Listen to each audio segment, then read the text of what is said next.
Good to go. Oh, okay. 6 o'clock. Good evening, everyone. I'd like to welcome you to the Ulster County Resource Recovery Agency regular board meeting, July 23rd, 2026. Roll call board member Jim Gordon is remote. Donna Egan present. Erica Brown is not present. Anybody know she's planning to? She's not going to be here. No. She checked in with you. Mike Baden. Here. Chris Herbert. Here. Mark Ryder. Here. Tim DeGraff. Here. Angelina Brand. Coming. I'll be Tim Wiedemann. here. Nancy Lamb. Here. Kevin Fragler. Here. I'd like to stand for the pledge of allegiance. I pledge allegiance to the flag of the United States of America and to the republic for which it stands, one nation, under God, indivisible, with liberty and justice. Thank you. I'd like to open the meeting to public comment. Screen. Manager Green, and I just want to say I was out at the Ulster County Fair earlier today, and they are going to do a pilot composting, food waste compost, and in cooperation with the agency. And if that's successful, they'll build on it next year. But what I was really impressed with was that they were taking ownership of the project. And so it'll be just one day because there weren't enough volunteers to do 2 days, which they had originally planned. But anyway, it'll be at the food pavilion, and they're going to do outreach to the scouts and try to get some younger volunteers to help. And it, it feels like it's coming together. What's important is it's not being neglected. It's a first step to reinstitute food waste composting and maximum waste diversion, and it'll also include recycling. So that was encouraging. That's great. Thank you. Any other public comments? Hold on. I'll entertain a motion to accept the agenda as written. So moved. Mike is the first. I'll second that. Chris is the second. Need some quick discussion. Yeah. Sure. Just would request, I just provided you all with some information and still need to send it to the other two board members just about the resolution and the work that we've done to evaluate the different piece of equipment. I got it today, so I'm just getting it to you now and would request that we remove the resolution from the agenda and then take it up after everybody's had some time to look at it. Okay, so remove resolution 2679 from the agenda. Any other changes to the agenda? I'll amend my motion as amended. Yeah. Accepting the agenda as we amended. Any other changes to the agenda? Okay, so I'll entertain a motion to, I forget how that works now, but I'll make the motion to accept the agenda as amended. I'll second that motion. okay. All in favor? Aye. Aye. Nobody. Next thing on the agenda, approval of the meeting minutes from the June 25th, 2026 regular board meeting. I'll entertain a motion to approve that. I'll make that motion. I'll second that motion. Chris, any changes or amendments to the agenda or to the meeting minutes? No? Okay. All in favor? Aye. Aye. Anybody opposed? No? Anybody abstained? Communication and announcements, regular board meeting? Just 1 second. Jim can vote, right? Since we have a quorum in the room. No, Yeah. it has to be for certain purposes, or he has to open it his location. So Even with the New York State laws? Yeah. Okay, because it has to be under certain circumstances. understood. Yep, okay. No problem. All right, so communication and announcements. We have the next regular board meeting is scheduled for August 22nd at 27. 27, sorry, at 6 p.m. Any other announcements? And we'll just say that will be the board workshop, in the budget workshop and the regular. So that'll be, is that considered a separate meeting, the budget workshop?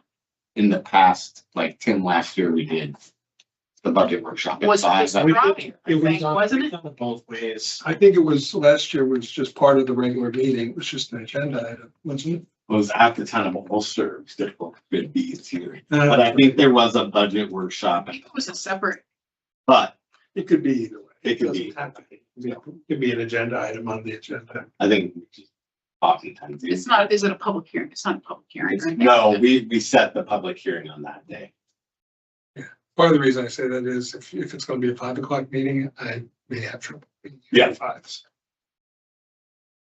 Any other, zero waste meetings coming up next month or any other meetings coming up that we need to know about? Currently not until September, but we're considering moving to monthly for the zero waste committee, just so we can have more time together this year. I can get more of an update. Yeah, we'll talk about that in the general. That's okay. Okay, presentation, is there a presentation? Can there be one next month on goals? Yes.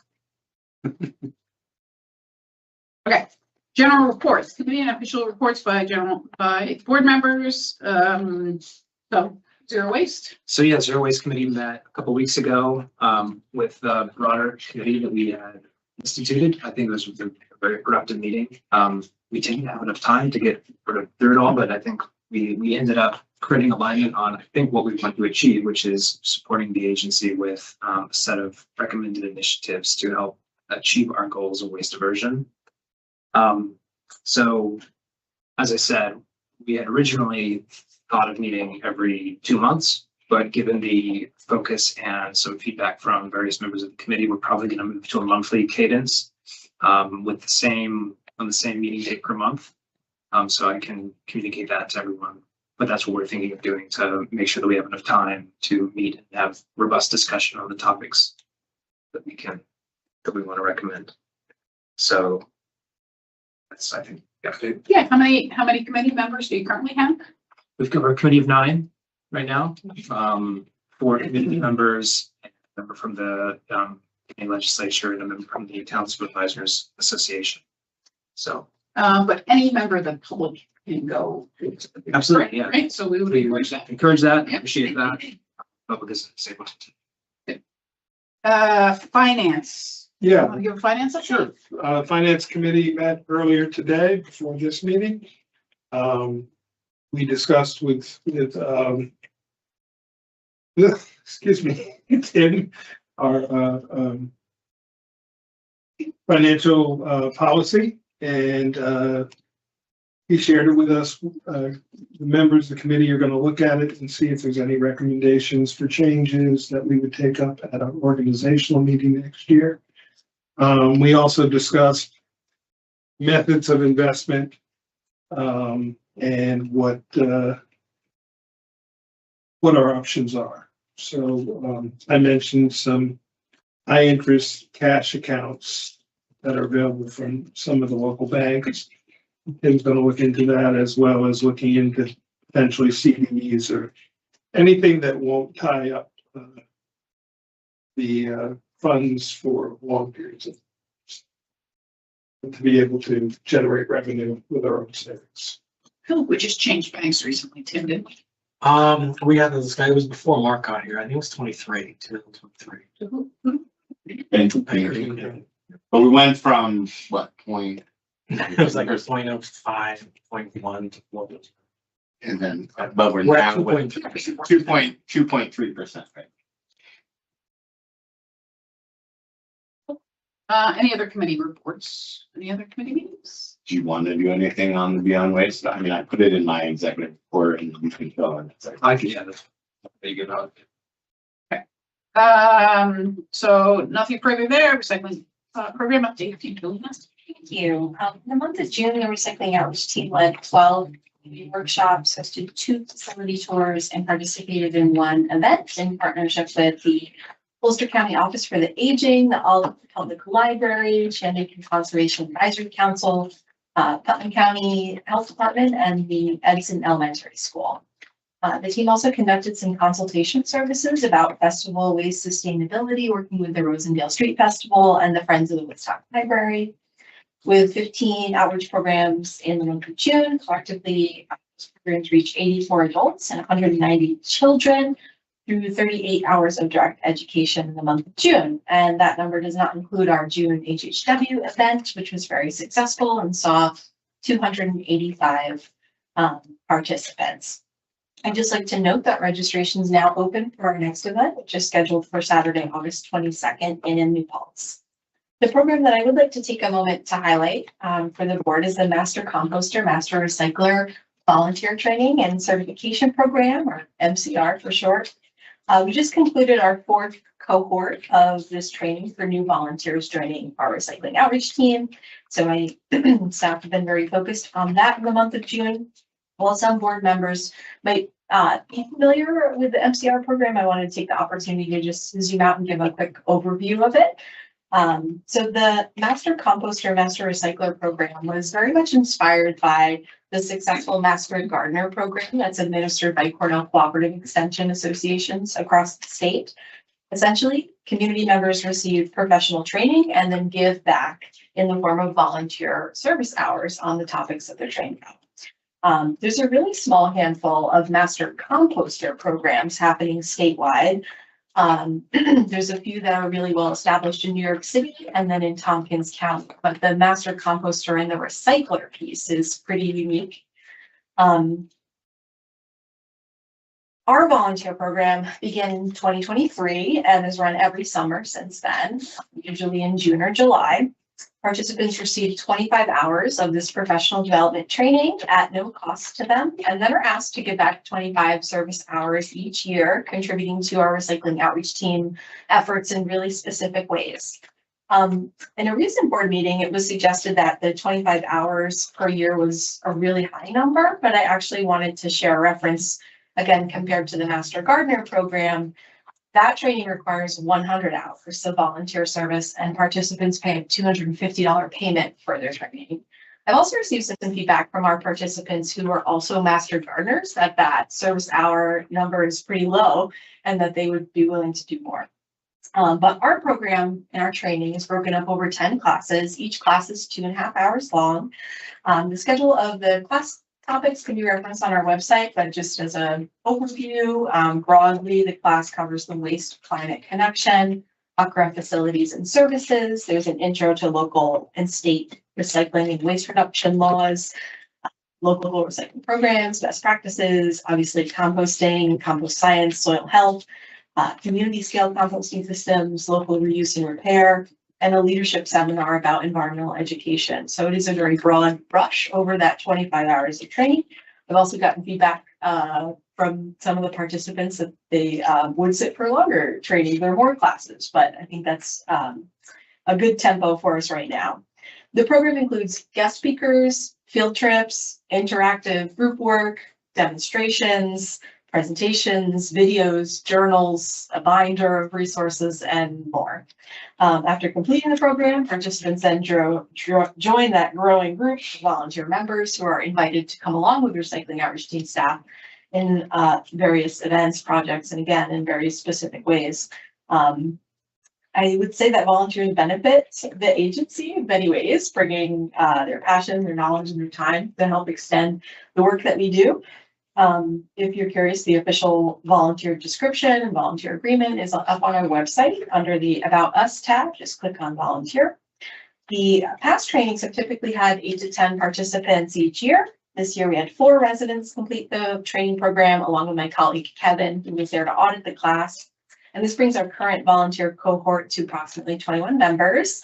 And many of those members are pretty active in our volunteer program.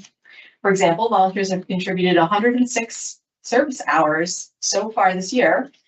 And for reference, studies have shown that the relative value of a volunteer hour in New York State is approximately $38.38 in 2024. So that would translate to an equivalent value of $4,068 in staffing.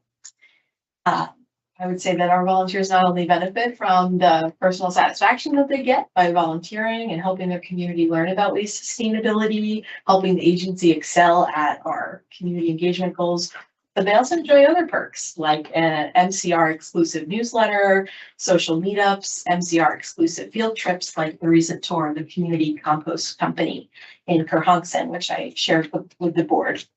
As this program grows and evolves, it's informed by volunteer surveys and feedback and discussions with our executive director. New this year, I implemented special projects, which are created by the new incoming volunteer members, presenting a project plan for a volunteer job that can be completed in less than 5 hours. And the trainees present that project at the end of the program, and that may be adopted for them or for others in the program to use.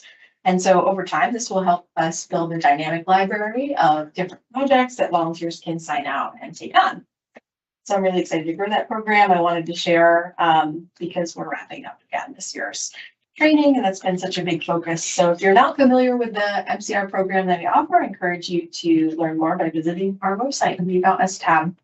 And with that, I'm happy to chat through any questions you might have. Just a quick question on the constituents that come to do the training. Are they coming to just sort of just learn their own knowledge share, or do they want to go and have a career in composting? That's kind of why they're coming to do this, or is it a mixed bag of all that? Great question. I've been coordinating and training volunteers in both throughout my career, previously in Schenectady County. Many of my volunteers in that program went on to start composting companies or agricultural focused nonprofits or become recycling educators working in the Capital District. So I have had that experience of what attracts people to the program. More commonly though, I think these are really passionate and knowledgeable home composters. Many people have been composting for their entire lives and want to nerd out about the science of that, but also help others be better at composting. Other volunteers present with very little understanding of composting, but are concerned citizens when it comes to plastic pollution and the solutions that are available and want to genuinely learn more about how to be a better advocate for the things that they're concerned about. So I'd say it's a range. Some people are all the way on the compost side of the spectrum. Some are all the way on the plastic side of the spectrum. But overall, I think everyone can contribute something really unique. And that's the magic of volunteerism, that everyone has something to offer. Yeah, cool. I will say that we have had multiple people from the volunteer program apply for positions at the agency. Oh, cool. And currently our recycling educator, Eva, started out as a volunteer. Maybe in the first, is it your first class? She was in 24. Okay. Yep. That's cool. I mean, you say there's, around $4,000 of value that we're generating just from the hours, but the compound effect of their training and knowledge sort of percolating out is quite large. So Absolutely. congratulations. Thank you. Yeah. And just to build up with that, I mean, volunteers also bring their community perspective and their community connections. So we have volunteers that are teachers in the community or very active in religious organizations or other membership groups like garden clubs. And so that's a multiplying factor of the advocacy and the awareness of our agency branching out through the communities that we serve. And we also have a pretty diverse range of where people are from. So we have volunteers in Napanock and Warsing and many in Kingston, New Paltz, Gardner. So that's really cool too, because it provides us with the ability to be out in more places and oftentimes be in 2 places at once, which staff can't always do alone. So it's a great part of that privilege of my job, a great pleasure of mine. And yeah, always looking for the opportunity to brag about our volunteers. So. Any other questions? No. Question? Not a question, but I wanted to extend a big thank you and congratulations to you and your staff for the Household Hazardous Waste event. My household took part in it, and it was incredibly well organized. We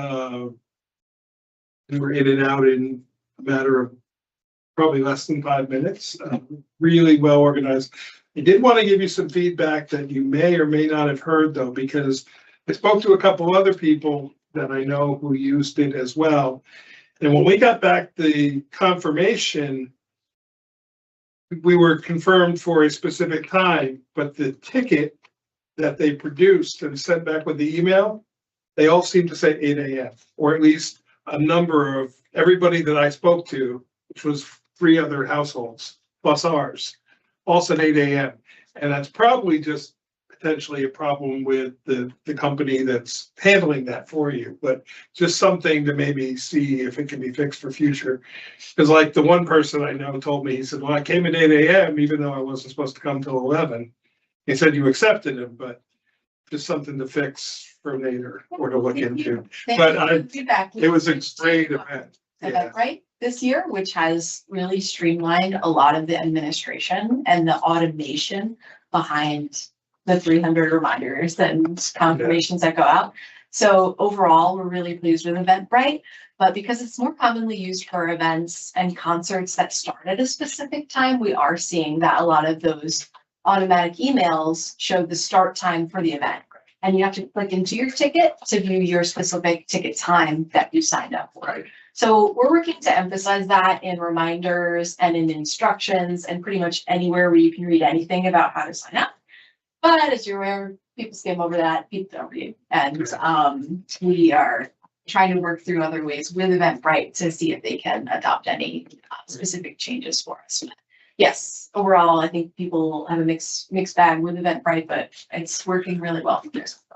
But it was really well done. So please extend congratulations to your staff. Thank you. Who's the vendor current? Clean Harbors, Clean Harbors. Environmental Services, yeah. Any other questions? Okay. Tim, I think MSW tonnage. Yes, before I start, just to give everybody, because we mentioned the budget, and we're almost close to being done. Mark doesn't know it yet, but I plan on reviewing it with him next week. So I'm on vacation with Gavin, so, I'll try to put together, as I usually do, highlights and everything, so before that draft budget comes out, not only you side. So you'll have plenty of time to look at it, rather than, I don't think until week 4, so you'll have plenty of time with that. So MSW tonnages, our target MSW for June, 9,581, we are 73 tons lower on that, and C&D was 3,026, we were 37 tons lower on that. Sludge, we are over by 15 tons. Year to date, MSW and C&D, we are under our target tons halfway through the year by 2,344. Or 3.6%. So as I've said in recent months, we're still on target of approximately 130,000 tons, budgeted for 135. But there hasn't been a change through June, so we're probably close. On to the recycling tonnage report.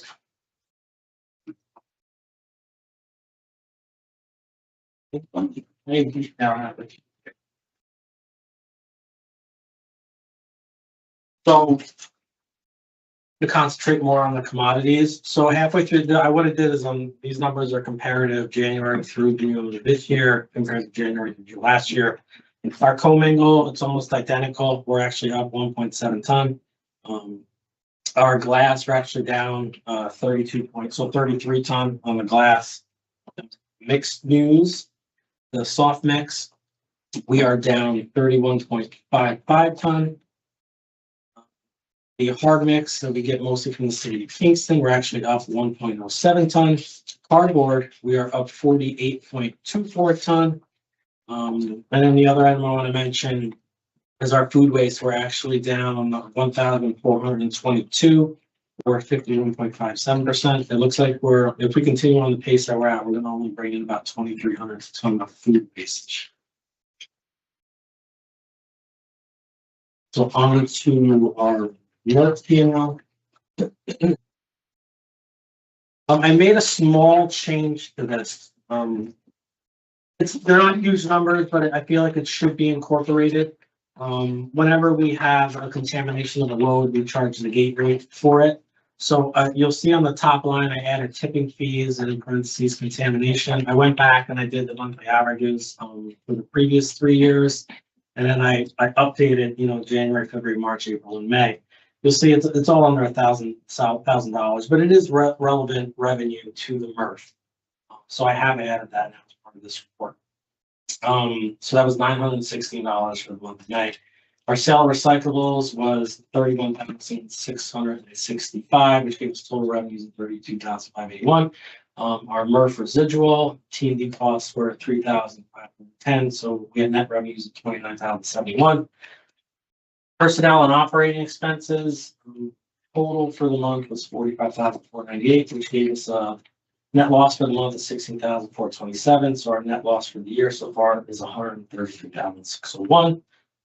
For the month, if I always mention the break even, $39.87 would have been for the month to break even. For the year, we had that to be $62.17.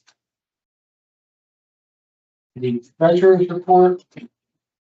I don't have any line items of note for revenue for the month of May. Total revenues were $2,059,522. Same for I have no items of note on the expense side.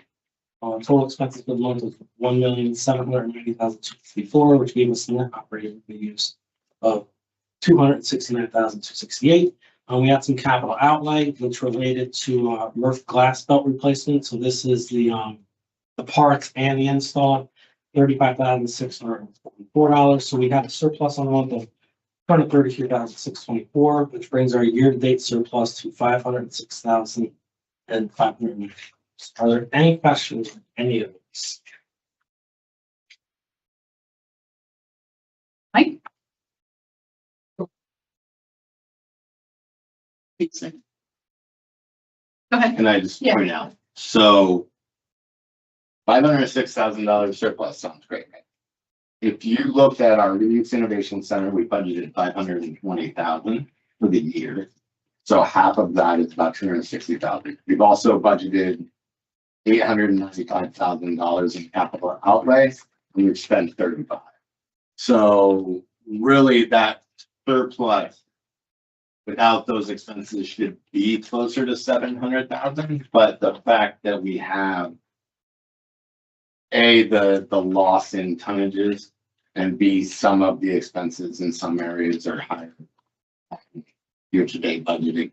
B, and some of that is that some of these expenses, I'll give you an example, MRF operations may purchase like wire for bail or a period of time, but that purchase is in March, right? So that's going to look like a not like those are set monthly amounts. It doesn't mean we're over budget for the year, just means right now we're showing higher expenses than what the year to date. So we're really short about 200,000 from where we should be without those. If the Reuse Innovation Center was up and we had spent half of our capital outlay allocation, we'd be in the deficit. And why is our CLF monitoring and maintenance so much lower than last year? Because last year, in the beginning of the year, we had lots of repairs. We replaced panels and pumps up there. Yep. Same, a couple other, so on the same, since you brought it up, if you go up to the composting line, we're a lot less than last year because $37,000 on the screener drum in the first part of the year. And then our admin expense, we had costs for outside counsel for the first couple of months. Sure. That we didn't budget for this year as well. Correct. Right. Yep. We didn't budget for We it. did not budget for it this year. We had budgeted for it in 25.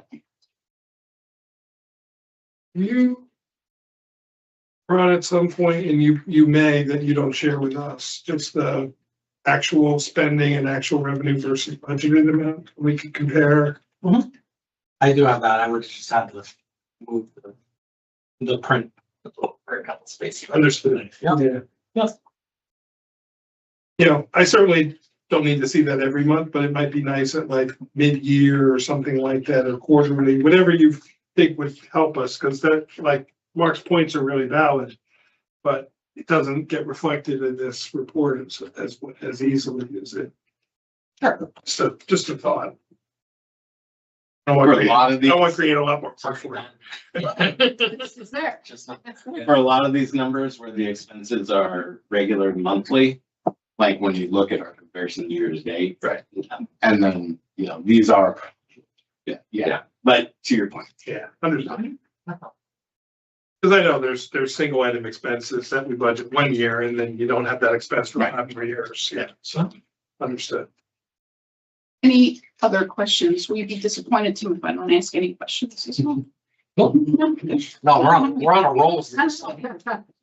Questions? That's That's it. Oh, I'll entertain a motion. I'll make that. It smells The like. treasurer's report. First and second accepted. All in favor? Anybody opposed? No? Anybody abstained? Motion has passed. Next item on the agenda is executive director's report. So I'll quickly go through some stakeholder meetings, general monthly meetings that I attend. I did attend my first meeting of the Beyond Plastics Working Group. Chris is also a member of that group. In this meeting, Judith Enck presented some recommendations for the group. I think there was like 10 recommendations for the group moving forward to help with actions they can take in their planning. That was kind of the high level. I don't know if you have anything else to add. No, I think it was an interesting set of inputs that I think we'll just continue to what we're working on with zero waste and other initiatives, but It's a great group and it has some crossover with our zero waste community. So it was a pretty quiet month of the energy, environment, and sustainability meeting. I just provided updates on the agency's projects and some upcoming events like our HHW event coming up in August, which registration is now available. This week attended the Town Supervisor Association meeting. We presented our plan for the Climate Smart Communities Grant and encouraged the supervisors to send in their letters of support. So far, we've gotten about 5 towns, the city of Kingston, assembly members, letters of support, and our hope is kind of double that for next week. We're really looking at submitting the application on Thursday, a week from today.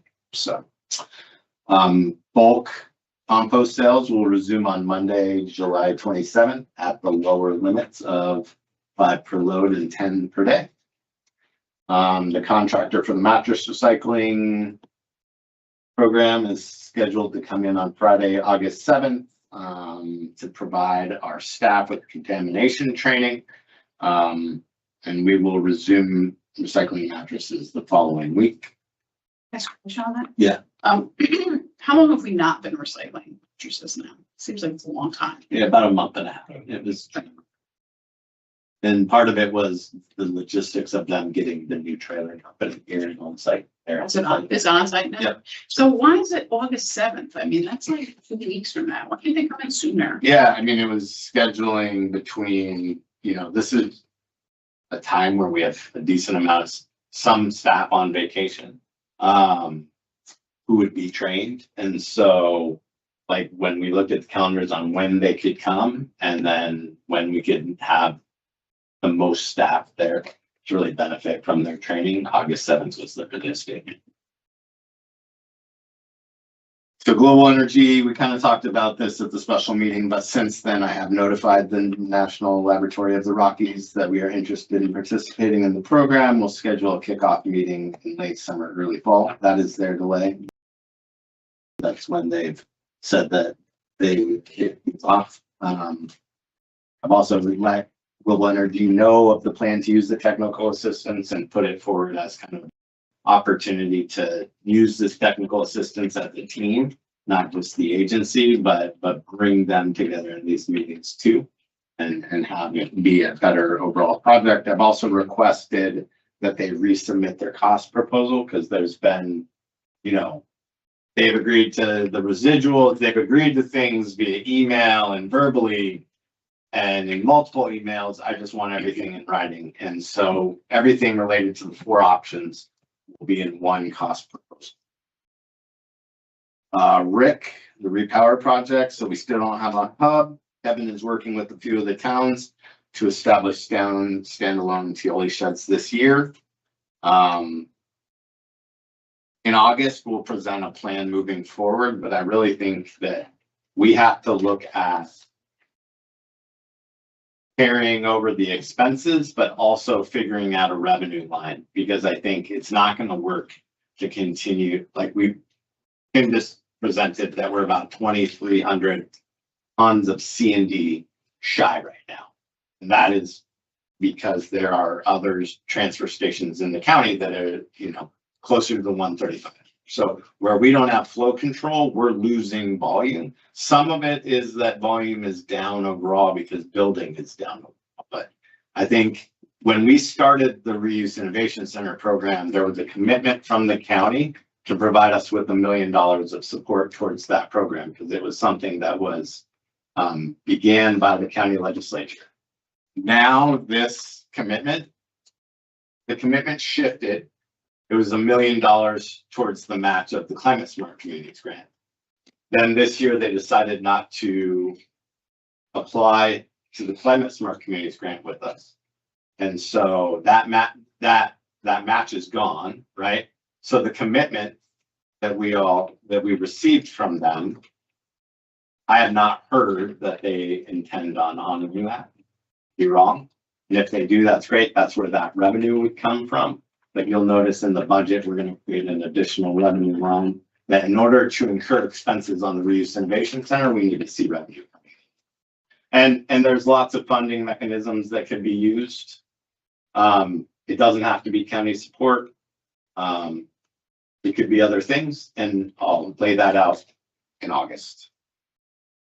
We've been working, staff has been working hard, especially Angelina on the biennial update for the solid waste management plan. She's been getting assistance from the other directors, and Tim and I have been working on it. We anticipate that in September, we will have something for you all to review. That'll provide you a 30-day, remember, this is not something that gets approved by the board, but that'll give you a 30-day comment and period and allow us to make some revisions that make sense. Mentioned the 2027 budget, and I mentioned the plans.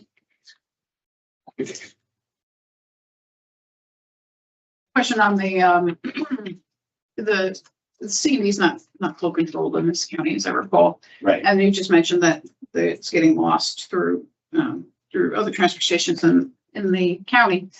Does Robert audit them? We don't have control to audit transfer stations. The DC regulates the transfer stations. I mean, Robert visits those facilities, like we're not welcome in necessarily, but we make sure that like Robert looks at vehicles coming in and out to make sure that it's C and D to the extent that he can. So why do we? It's because it's a private. They're permitted and registered by the DC. So all the jurisdictions, I mean, C and D really, because we don't have flow control, we don't have a regulatory mechanism. And we were revising the county code. I know Nancy, you were working on some recommendations there. Did we add C and D under flow control possibility? Did we talk about that at all? Or? That was not something that as a group we considered this go around. I know there's been some hesitancy on the part of the legislature to do that until we show that we had a different plan for it than landfill, right? Like it doesn't, from a perspective of it being recycled and other things, I mean, it would help us, right? With revenue, but it also opens up a new flow control law opens up. It was one of the not necessarily recommendations, but suggestions and discussions in the report that the UCRRA Reform Committee did and put in 2024. Yes. So to flow control it. Yeah. But that entire report doesn't really seem like anything's ever happened. I will say I believe it was evaluated in 2012, like with the law. I mean, C and D, like it was talked about whether flow control of C and D should be included in the law, and it was left out. You said 2012? Is that what you said? Well, that's when flow control. You know why it was left out? Yeah, I mean, I think a lot of the roll-off companies, the haulers have spoken. There's money in it. Yeah. And the recyclables was also considered, and the towns were very strong. Against.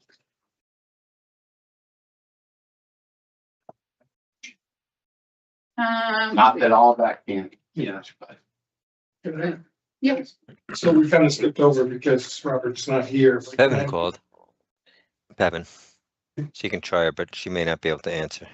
you're not on mute, Jim. I just muted it up. The recycling compliance report. Yes. So,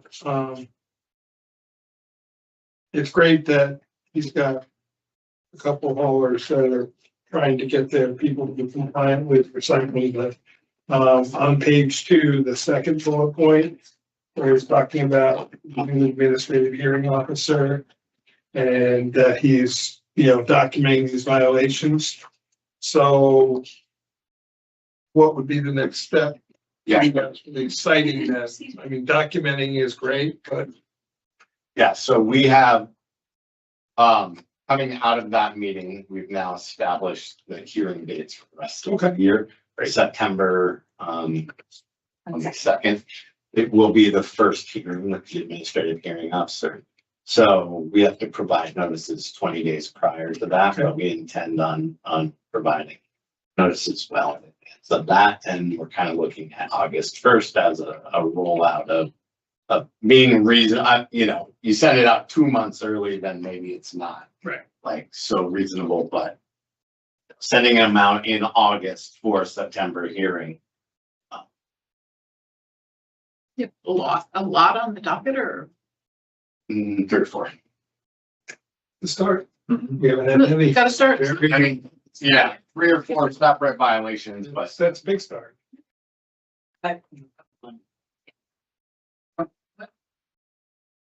Oh, one entity, but separate violations. Yeah. How many can the hearing officer possibly hear in a day? it's like a 6 to 8 hour day. So, and Ten. his intention is that they would do an initial hearing, and if they were really if they were contesting it, there would be a range date for the next month for a set aside longer hearing. He thinks that I think if it was like a long hearing, he thinks he could do 3 or 4 a day, but we could probably see, 10 plus respondents. Yeah, this is great. Thank you. How long, when was this last in place? Years ago? Has there Been a while. been a time with it? You Actually, never remember? Never? Not since I've been here. Yeah, Like, go back. that's to the- great. That's a big step. the arguments. It's great. Holding people accountable, right? Yeah. Okay, so the next item, we get anything else, Mark? Sorry. Any other question? No. The next item is the resolution, which is now off the agenda, but can you give us a little do you mind giving us, you did a little research or something like that? Yeah, I mean, so Oh, I sent a couple of documents. I handed them to you physically, and I'm going to send them to the other board members. But I think I got, all I got was your. Maybe I took your copy? Did I take your I copy? thought I laid out for you. Maybe I just told that one. I don't think I have to. Yes, I don't think you took it. Got it. Maybe I took it. One is talks about reliability, operational continuity, and why we review the waste packages, training resources that were provided by Caterpillar. The other one is the evaluation over time of the different equipment managers. We've had Volvo recently, like we're just shifting back to Caterpillar over the last couple of years. And oftentimes, honestly, the thing that gets us to switch often between companies is service. So a lot of these pieces of equipment are fairly similar, like they're, some are more expensive, some are slightly less. I will say from our experience, Caterpillar has the best waste packages. They have several things that come with it. In this case, we're not only buying the piece of equipment, this steer skid, but we're also buying the sweeper that is an attachment that's with it. So that's about $16,000 out of the $116,000 so that we can use it to clean our roads. It also comes with extended warranty that is included in that $99,000 package in past.